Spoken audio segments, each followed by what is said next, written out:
ছুটির দিনটা থাক নিজের জন্যই। নিজেকে ভালোবাসা মানে কি অন্যকে না বলতে শেখা? হ্যাঁ, ঠিকই ধরেছ, আজকে এই বিষয়ে আমার ভিডিওটা।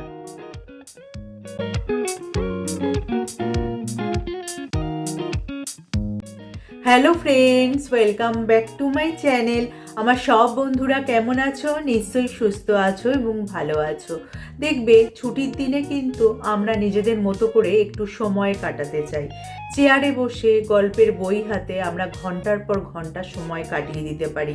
আবার আমাদের মধ্যে অনেকেই কিন্তু বিছানায় শুয়ে গল্পের বই পড়তেও ভালোবাসে। তখন কিন্তু সময়ের হুঁশ থাকে না।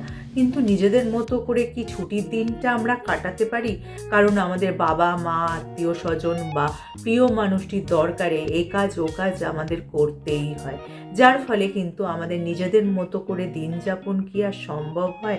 বা ছুটির দিনটাও কি আমরা সেইভাবে কাটাতে পারি? এবার আসা যাক নিজের যত্ন মানে কি। নিজের যত্ন মানে নিজেকে ভালো রাখা, নিজেকে সময় দেওয়া।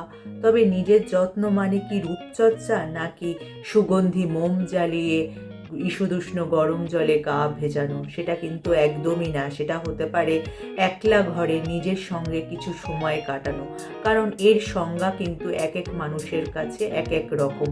তবে ছুটির দিনটা কিন্তু শারীরিক আর মানসিক রসদ জোগানোর পালা কিন্তু সারা সপ্তাহের জন্য, সেটা কিন্তু আমাদের মনে রাখতে হবে।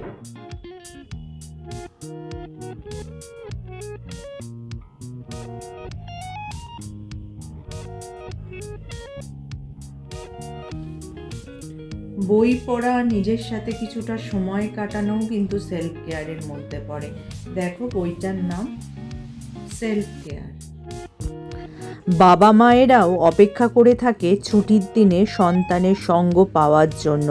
প্রিয় মানুষটিও এমন দিনে বিশেষ পরিকল্পনা করতে চায়। সংসারের জন্য বা আত্মীয় পরিজনের কোনো জরুরি কাজ থাকতেই পারে। কেউ যখন ভালোবেসে বা প্রয়োজনে কিছু চাইছে, তাকে কি না বলা যায়? শরীর মন অন্য কিছু চাইলেও না বলাটা কি আদেও ঠিক? না বললে কি অপরাধ বোধ হয়? তাহলে নিজের ইচ্ছা চাওয়াকে এড়িয়ে যাওয়াটা তো না বলার সমানই। না বলতে পারাটা কিন্তু কোনো অপরাধ নয়। ধরো তোমাদের শরীর একদমই ভালো নেই, খুব ক্লান্ত, ইচ্ছে করছে না কোথাও যেতে, তখন বন্ধুদের সাথে ঘুরতে যেতে বা বান্ধবীর সাথে কেনাকাটা করতে যাবে, সেটা কি সবসময় হ্যাঁ বলা জরুরি আছে?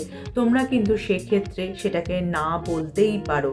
আর সবথেকে বড় কথা হলো, শরীর যখন চনমনে থাকে, সতেজ থাকে, তখন কিন্তু এমনি আমরা হ্যাঁ বলে দিই। কিন্তু যখন আমাদের শরীর দিচ্ছে না, নিজের মতো করে একটু সময় কাটাতে ইচ্ছা করে, তখন তো এইটুকু নিজের জন্য বলা যেতেই পারে। ছুটির দিনগুলিতে কিন্তু নিজের চাওয়া পাওয়াগুলিকে অগ্রাধিকার দিতেই হবে। হয়তো অনেকেই বলবে যে ছুটি আছে, চল নাইট পার্টি কর, কিন্তু তোমাদের ইচ্ছে করছে না। সেক্ষেত্রে কিন্তু না বললে শুভাকাঙ্ক্ষীরা এর অর্থ কিন্তু অবশ্যই বুঝবে।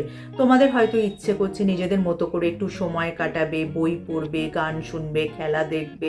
তাই নিজেদের মতো করে যদি একটু সময় কাটানো যায়, দেখবে শরীর আর মন কিন্তু তাজা হয়ে ওঠে। আর ছুটি মানেই কিন্তু মোবাইলে মুখ গুজে থাকা নয়, মোবাইল সরিয়ে সময়কে নতুনভাবে উদযাপন করা। নিজের সাথে যেভাবেই তোমাদের সময় কাটাতে ভালো লাগুক না কেন, তা সে গান শুনে হোক, বই পড়ে হোক, খেলা দেখে হোক, সেভাবেই সময় কাটানো উচিত।